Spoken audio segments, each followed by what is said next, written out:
ये वीरेंद्र भी हैं और शशिकांत जी।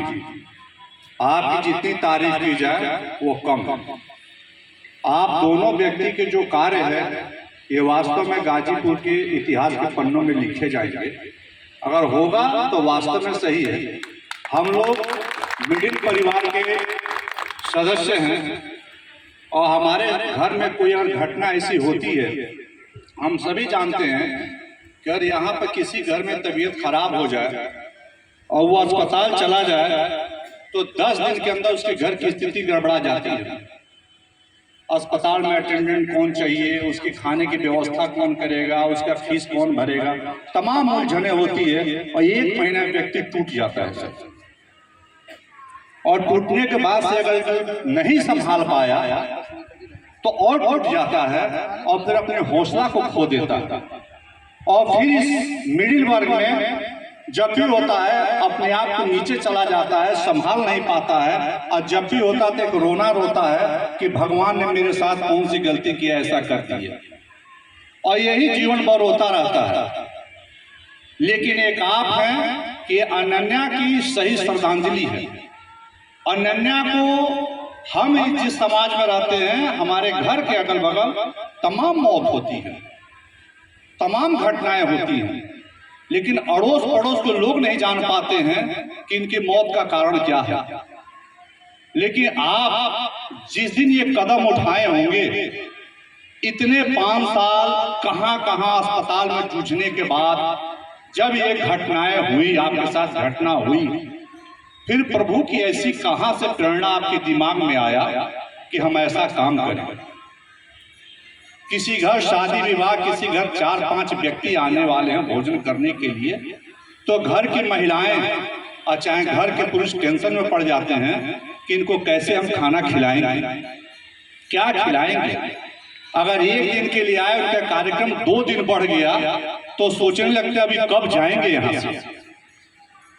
सामाजिक स्थिति ये बनती है। लेकिन आपने जो बीड़ा उठाया, जिस समय ये सोचा कि हम इनके याद में ये कार्यक्रम प्रत्येक बुधवार को हम भोजन खिलाएंगे, तो मैं जब कार्यक्रम प्रारंभ किए तब भी मैं था और कार्यक्रम चल रहा संजोग से तब भी मैं हूं यहाँ पर।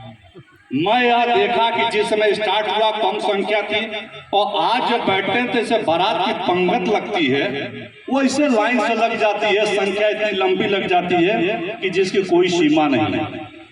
तो आपके प्रति जो बैठते हैं पंगत में, वो बुधवार का दिन इंतजार करते हैं और ये इंतजार करते हैं कि शशिकांत जी की ट्राली आएगी और हम लोगों को भोजन कराएगी।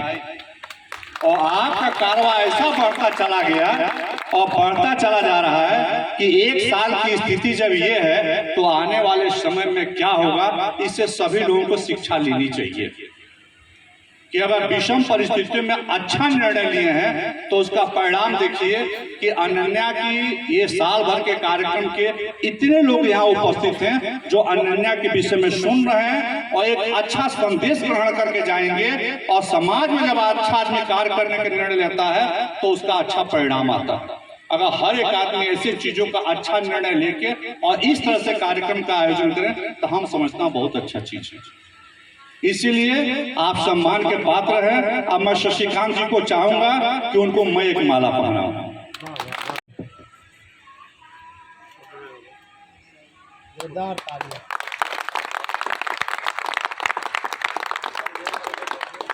दूसरा मैं वीरेंद्र जी को कहूंगा।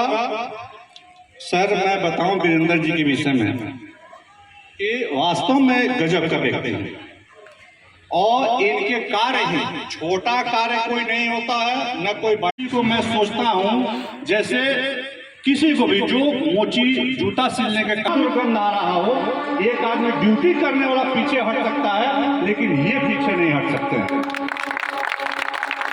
मैंने एक दिन से कहा, प्रेम से कहा कि वीरेंद्र जी ये बताइए, आप दिन भर ये काम कहीं मिलता 100 उठाते हैं, कहीं भी करते हैं, ये बताइए अपने भोजन पानी की व्यवस्था क्या करते हैं।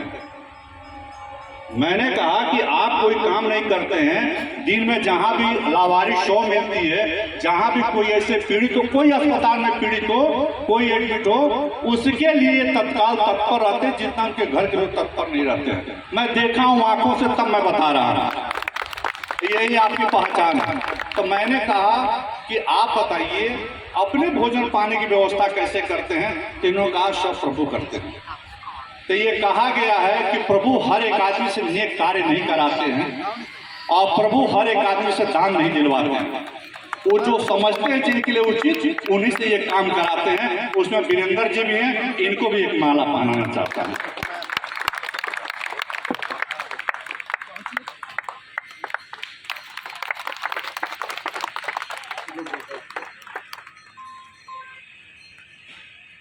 इसी के साथ मैं अपने वाणी पे विराम देता हूँ। धन्यवाद। धन्यवाद सर।